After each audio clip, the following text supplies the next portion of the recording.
Every year, the Social Security Administration issues nearly $1.5 trillion in benefits to 73 million recipients across the nation. And for 2 million of them, those payments could be cut in half as soon as this month. For more, Yahoo Finance senior columnist Kerry Hannon joins me now. So, Kerry, why is the government cutting these benefits?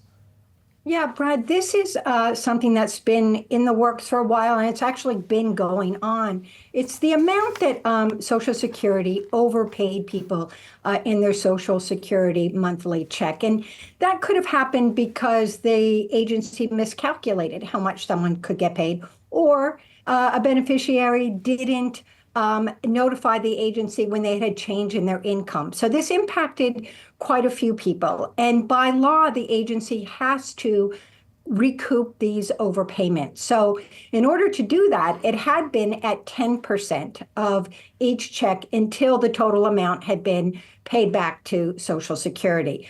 But in March, the Trump administration announced it was going to be 100% until it got paid back. Now, that caused a lot of alarms to go off, and people were pretty frightened because if they depended on their Social Security check to pay their monthly bills, this was a big deal. A couple of weeks later in April, they backed down and said, okay, it's going to be 50%, and this is going to start in July. So during this month, probably towards the end of the month, these checks are going to start being clawed back, is the term they like to use, but it's giving the government back money that was overpaid. So if you received an overpayment, what steps can you take? You know, Brad, there are things you can do, and you should have received a notice. They give you a 90-day notice, and the steps that you can do are go to the Social Security website, and you can, if you can, pay it. Just pay it by credit card or by check or what have you. If you can also ask for them to make it smaller amounts. And that you have to file a form to make that request, and you have to have documentation. I presume, I don't know exactly what you need, but they will consider smaller payments.